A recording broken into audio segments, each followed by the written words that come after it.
So, in this episode, we've been having a discussion with Tin Puljić. In the first part, Tin answered 11 key questions from our audience, some really intriguing answers as well, which definitely you would love if you've listened up to this point. In this second part, we'll be discussing debate and the growth within the debate space.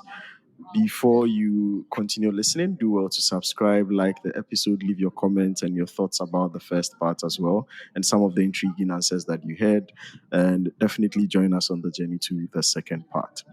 And so, when you look back, Tin, on when you started debating and where you are now, how do you feel? And how do you feel the version of you back then would see the version of you now?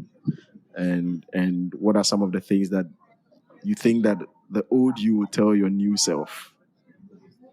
I think the old me would not believe that the new me has done what the new me has done.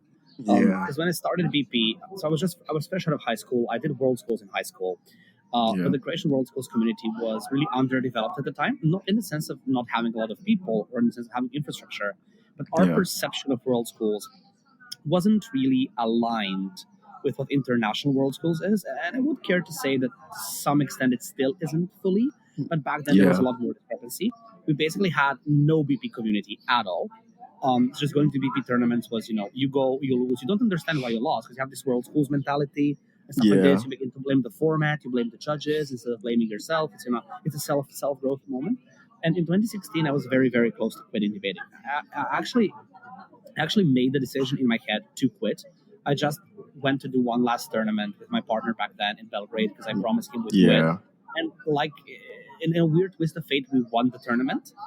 And then I was like, well, maybe this is a message, some metaphysical message that I should keep going. Yeah. And then having kept going, there were more pitfalls along the way. I didn't break Italian Euros 2017. I had even less points than I had in 2016. But I still kept going. I was like, okay, I'll give it one final shot with Lodra, and then it paid off. So I guess I just will default to what I said in the answer to the last question in the first bit, which is, I think from this perspective, I would tell my old self to just keep trying. And, believe me, it will work. I know it sounds unbelievable. It sounds even impossible, but it will work at one point. Yeah. You just need to keep Yeah. trying. This story just fits really well with why that is one of my guiding principles. Yeah, really true. And I think it also fits well into the next question, which is about consistency and growth. You've been talking about the idea that you should just keep trying regardless of how difficult it seems. And so the next question is, how valuable was consistency in your rise to the top? Because I know a lot of people who either at some point stop trying or try on different occasions, and so it is not consistent enough to generate any meaningful impact. And there have been questions about, is it fair or is it even necessary to be consistent, especially if you're an underdog and you're trying to break into the space? It's important to consistently keep working. Different people have different styles of work and of training which suit them. Some people benefit a lot from, the MVG method of 1 p.m. every day. Some people don't. Some people learn a lot more at tournaments. Others learn a lot more at drills in their, debating club, their debating community. Some people have different types of notes that note taking that, benefit them or don't benefit. So obviously trying to get good is an exercise in trying and failing, trial and error. So in terms of whether you try out different things, of course you should. Like if one thing isn't working for you, you seek the advice of your coaches, you listen to judges' feedback, you try different things. But it's important to keep trying, regardless of how many times you have to switch around. And also, it's important to give change a time to kick in. So one of the things that I learned from Dan Lahav is that the big problem is when people try to change something in their debating. So for example, your note-taking is not working and you're trying a new style of note-taking. If you're speaking a 78 average now, when you switch to the new notes, you will, at least for the first few months, you'll be speaking a 77 because you haven't adjusted to the new notes. That doesn't mean it's a bad note-taking style. If you stick with it, it can turn out to be better for you than the old one, but just because you're going out of your comfort zone. You have to be prepared when you're implementing some kind of change, new exercise, new focus on training, that in the short term, it's going to hurt your results. And you need to be prepared to sacrifice results and your comfort with those results to get better results in the long term. So of course, try different things, give change a chance, but keep trying at those different things. And if it doesn't work, try it 5th time, 6th time, 7th time. At one point, you're bound to at least accidentally stumble into something that works for you. Yeah, yeah. And this is quite an intriguing take on trying out new things and giving success time, because it's more like what you're saying is when you try out new things, be prepared to experience a little bit bad results, even much worse than where you were before, and then you are going to kick in. I think maybe applying this to some experiences in the past. Myself and Erasmus, we've tried a lot of things. And always we tell ourselves, wait, we tried this thing, we learned this thing way back, it never worked. Maybe a year down the line, we are speaking and we realize, oh, finally, seems like we are getting good at it. Right. And back then we almost felt like it wasn't working, it was unnecessary. And like you said, we were trying things in the moment and expecting it to quickly kick in within those moments, which is sometimes just an unrealistic thing to be doing to yourself. Also, you just spoke about this as well, but how did you measure your progress to make sure you avoided undue pressure on yourself during your growth phase? Because a lot of us tend to place this pressure on ourselves. You enter a tournament, we think winning is the only measurement of progress. You go to Worlds as an underdog, and sometimes you think breaking or doing better than you did before is the only way to measure progress, and anything less than certain high standards in our minds is less of progress. Did you experience those challenges as well? And how did you adjust to measuring your progress in Yeah. ways that took away certain undue pressures from you? So for me personally, I think the story was a bit unconventional, because in my first Worlds was Cape Town, and so Oh, the story goes like this: so 2016 Euros, I don't break ESL and speaks. yeah. 2017 Euros, I'm on 14. I'm not even close to the break. 2018 Euros, I make open semis and ESL finals, and then 6 months Okay. after that, I'm in the finals of Worlds. It was just a huge jump. There wasn't any real Massively. progression. Yeah. There was any real progression to measure. But I think what I could give as advice to people, I think if you want to measure your progress, if you want to quantify it in a way, in rounds are a lot better at doing that than out Yeah. rounds. Because in rounds measure your ability to speak consistently across different judges, different positions, different motions, Yeah. different times of day, if nothing else. Some people perform better in the morning, I guess, whatever. But like, there's a lot more variables, a lot more data that Yeah. you have from in rounds than from out rounds, where it very often, whether you make the quarters or semis, just comes down to whether you are CG on a shallow up heavy motion. Yeah. It's too arbitrary. Yeah. Yeah. That is fair. And I think it's true. I personally hate the third round of every comp. I think at Belgrade Worlds, for instance, I couldn't even stand the second round, and it was just a two-round tournament, two-round a day tournament, and I was really struggling with it. So for me, for instance, I tend to like early morning within the early parts of the day. Later parts, I'm exhausted already. My mind is fried at some point.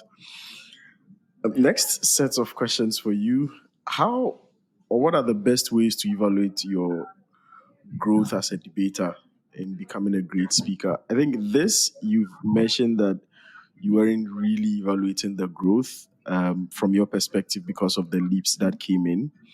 But in terms of somebody who just wants to improve their speech style, because you, I don't know how to describe you and your speech style. Probably one of the most electric and phenomenal I've seen in a very long time. You combine both the strengths of you see this thing where we say as ESL speakers, our strength is not speed. Our strength is maybe framing and taking our time to speak in a way that's audible to people. You combine this every single strength of ESL and combine the speed that EPL guys think they have and just blast it in everyone's face. And the speaks that you get in these speeches is usually just insane. Because sometimes I listen to your speeches and I'm like, how do you do this? I can't copy you, I can't imitate you because I can't speak as fast as you do. But it's really, really incredible the kind of speeches that you give. And I just want to know here whether there are specific things you look out for in yourself as an individual on the path to discovering the best speech style for you. So I think first thing is to do so what you mentioned earlier with you and Erasmus, like looking back at the things we did a year ago and how we're doing at those things now. A lot of reflection on how you did, how well you performed in doing the same skills like a year ago or 6 months ago can help you, first of all, track your progress in different skills, but also help you find out where you are progressing the fastest, which are your biggest strengths. I think also speaking different positions, even if they're not natural to you, can help. So although I do think I'm a natural first speaker, I spent most of high school speaking deputy. I spent the first couple of years in BP speaking deputy. A lot of the skills of integrating rebuttal and deputy, I just translated into leader of op, for example, or into member of government, member of op. So trying out different things and different partnerships is also very useful because you learn a lot from different partners you speak with. And it's not the same if you just listen to Techway or listen to Hadar, as opposed to being in prep with them and hearing how these people actually think. So putting yourself in different roles, different positions, different partnerships, even if you're uncomfortable with those, can really, really help a lot with your improvement. I think the self-reflection thing I mentioned is also important, and it's also, I think, the clearest answer to your question of how do you mark your progress or how do you track it. I think just looking back at how well you did at certain things and comparing to now. I think what's also very important is to ask judges targeted feedback. So if you self-evaluate and you realize, okay, I'm not that good at rebuttal or I'm not that good at time management, it's important to ask judges specifically about those things. So how can I time manage better with the content I've had? What would you throw out? What would you maybe cut? What would you spend more time on? And then consistently ask for feedback on the same thing, because then you get a pattern of feedback across months or across years on the same type of skill. And you can gauge what works or what doesn't work for you. I think in terms of speaking styles, so you mentioned, my style and whether maybe you cannot copy my style and stuff like this. It's dangerous to try to copy debaters that you like or that you heard before you're sure what your own speaking style is. I think the way it goes, the roadmap is try to define for yourself what kind of speaker you are. Are you more of a matter dumper? Are you more of a down to earth, chill kind of guy who explains things on a very basic level? Are you very strong at framing? Do you enjoy rebuttal? And then look for speakers that are similar to who you think you are, and then look at how those speakers do the things you want to be doing well, and then try to emulate that. But until you define for yourself what kind of speaker you think you are or the kind of speaker you want to be, it's dangerous to go into trying to copy somebody's style. I could never copy Lovro because it's just not the same type of speaker. I don't do that without point-by-point rebuttal. I'm not that, this guy you sit for a beer with and he just explained this to you very down to earth. That's just not me. So I guess it comes down to first realizing who you think you are and then trying to find speakers who do that very well and then trying to emulate that. Yeah. That's a good one. What is the most objective way to measure success? This is probably a controversial question.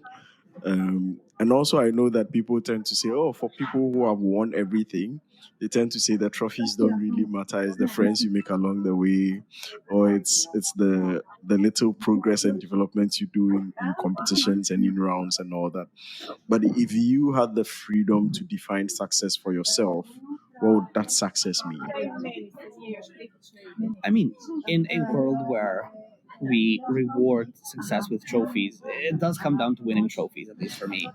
But it also comes down to being consistent. So I think what makes me feel that I'm a very good debater is not just winning worlds, but it's also having been consistent at being good at tournaments for years.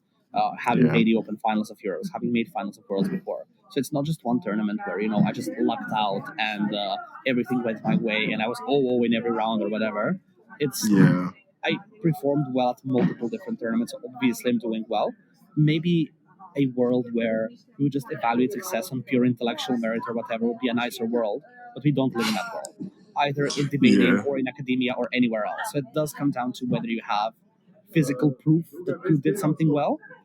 For me, it's about feeling that it's not just a one-time thing, it's not an accidental success, but because you've done well over time in different contexts, I feel that's proof enough.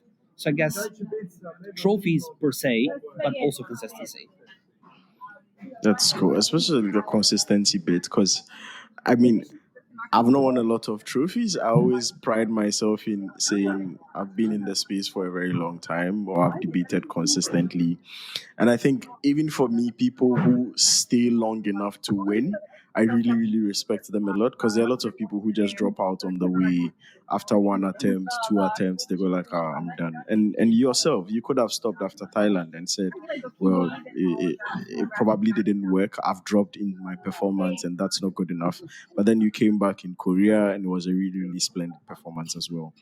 Now, let's talk about the financial barriers and probably also the psychological barriers coming from, like you'd say, a place of being an underdog and trying to break into the debating world on a global stage.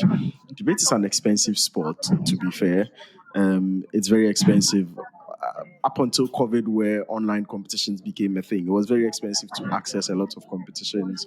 Worlds, going to these westernized opens or Western opens to establish yourself, where more like the elites of the debate world exist for you to try and integrate with them and know exactly what the standards were. How difficult was it for you breaking those financial barriers and trying to access debate, going to Thailand, going to Cape Town? So I think in that regard, I was relatively lucky to have a couple of different variables overlap for me positively.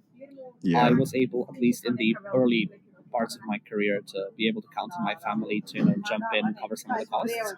I was a good enough student in college to get a monthly scholarship from the city of Zagreb, which was for a student quite a fair bit of money, which helped me finance my trips.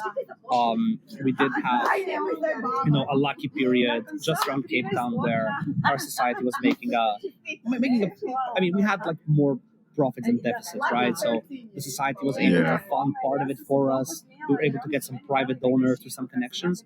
So, just a couple of different things which combined together gave me the privilege to be able to go to these tournaments. But specifically because if it were maybe 2017 and not 2019, if it were a different context, if just one of those things wasn't there, I know I couldn't. I am very much aware that many people, I know you guys as well in your community, that many people struggle with this aspect of, especially before COVID, but even now when stuff like Worlds has moved back in person, all sports moved back in person, people struggle with the ability to just be present, just get opportunities in the first place. Yeah. I mean, it is true. Financial limitations are a big thing. I think numbers are also very important when you are trying to, as a small community, trying to break into the world scene. The more you are, and even beyond the numbers, the frequency with which you're able to attend these competitions would be really, really helpful. I mean, you yourself, you've had 2, 3 worlds experiences, and all those experiences came together for you at a particular point in time. The difficulty with having financial limitations is there are a lot of good speakers who never get to attend worlds more than once, or even attend it to begin with, and so it becomes a really difficult thing to get the experience and come back and establish yourself and come back and eventually get to the top as well. But what was the most difficult psychological adaptation you had to make? Were there certain mindsets that you had from the start that you really had to sit yourself down, put them aside, then propel yourself to the top? I think it was mostly the mindset of I'm never actually going to succeed because there's something about me that makes me worse than these people. Maybe I'm just good at rehashing my partner's matter, but what if I'm not creative? What if there's a particular type of motion I'm never going to be good at? What if my English, although it's good, is never going to be the EPL? So you always find something about yourself that gives you reason to doubt. And I think the reason why people do that, why I did that, is because you set yourself up for failure in a way. So how to say this? You are building up a buffer for when you inevitably fail. You are a priori looking for reasons to explain your failure. So once you fail, it's easier for you. But that takes away from actually building up a winner mentality. And one thing that stuck with me, and I think a key part of how I changed my mentality. So a couple of months before Novi Sad Euros, which was the first time I broke at a major, I was talking to Olja from Zagreb, who's my best friend. You also definitely heard of her. She's a name in global debate as well. And I was talking about how, I'm really worried that, we're going to not go through in rounds. We're going to fuck up round 8, round 9. We're not going to break. And then she was like, oh, but like you and Lovro, you guys want to make ESL finals, right? And I was like, yeah. But you know that all of the other teams who also want to make the ESL final are not spending their time thinking about round 9. They're already thinking about how to beat the teams that are going to be in the final. Like, you're spending your time and energy where your opponents are not. So if you want to beat it, you have to think like that. So if you want to beat, Leiden A, who was very good back then, or Tel Aviv A, you have to be in the mindset of Tel Aviv A, right? You cannot have your cake and eat it too. Yeah. That was something that really stuck with me in terms of mentality.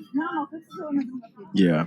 I mean, the part that really is interesting for me is you saying you're sort of stuck in the cycle where you are making pre-existing excuses even before you fail, such that once you fail, you sort of feel less blame on yourself that I knew that I wasn't good enough, or I knew that I had this flaw, or I knew that this really existed. And I think that mindset is one that almost everyone experiences, almost everyone falls prey to at some point in time.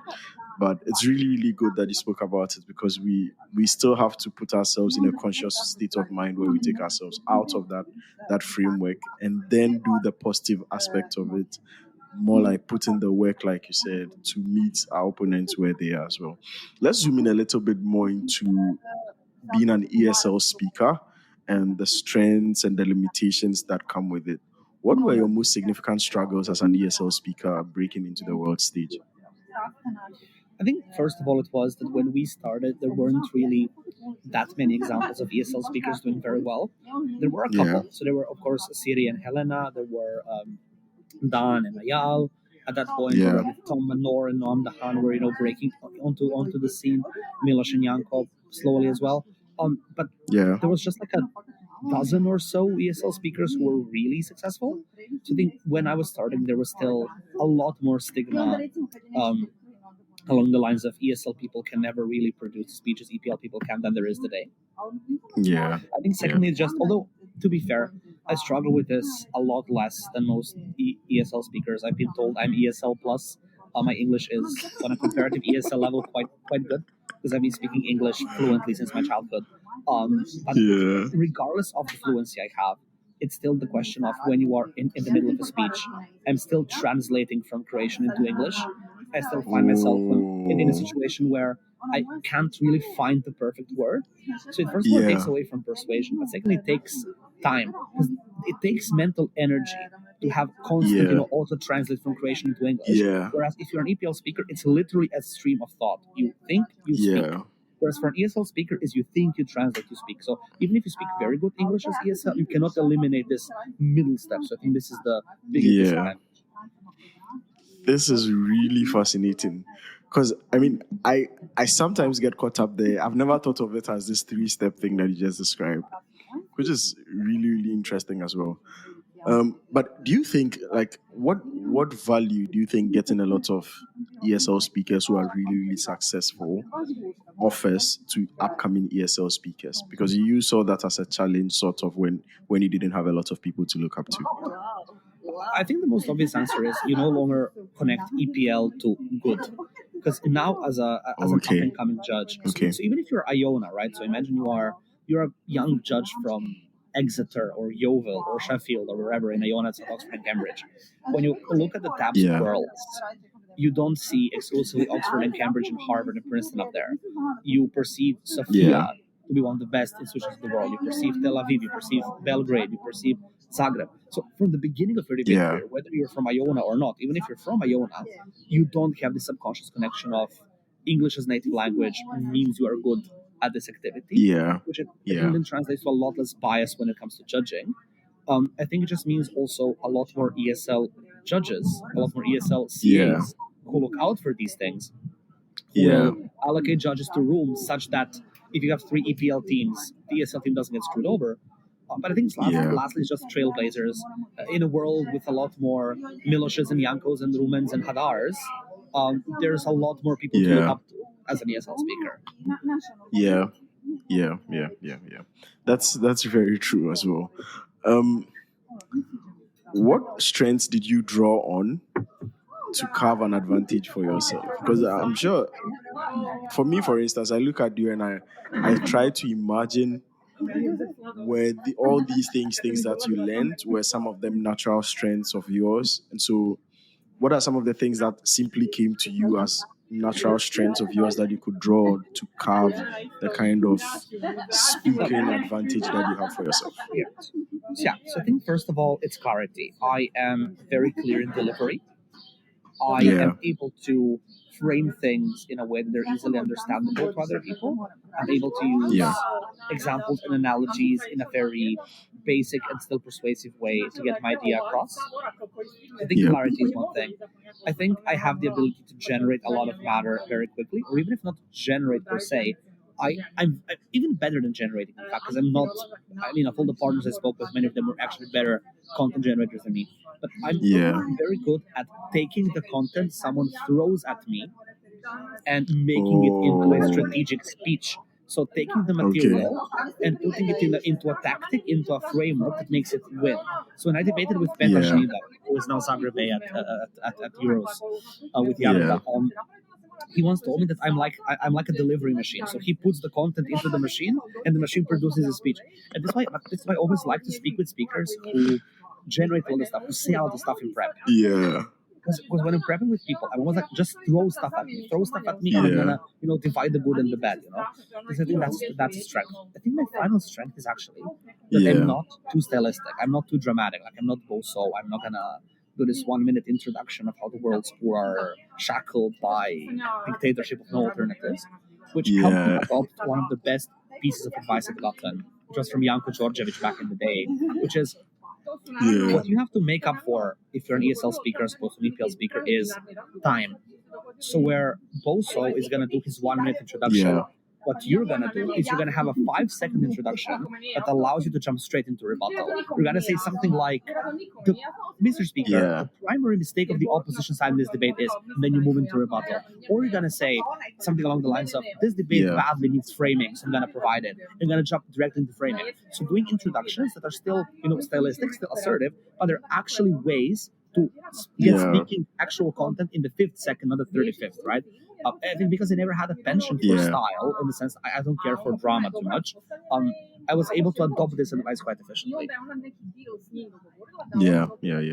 I think it's really in line with the way you speak as well, because I can just get flashbacks of speeches that you've given, and it just starts with a framing or a direct rebuttal and just jumps right into the content. I think you've mentioned a lot of ESL speakers that you've listened to, looked up to, quite a few that have given you advice. Which of them inspired you the most? This is no contest. Dan Lahav, definitely Dan Lahav. Wow. What about him though? I think, first of all, Dan is incredibly adaptable. So I've heard Dan speak in so many different situations of different motions, in situations where there were more reputable teams in Tel Aviv in the round. Dan would always find a way to craft a winning strategy. And even if he would not win, he would have a strategy that has potential to win. So I think, first of all, he's incredibly adaptable.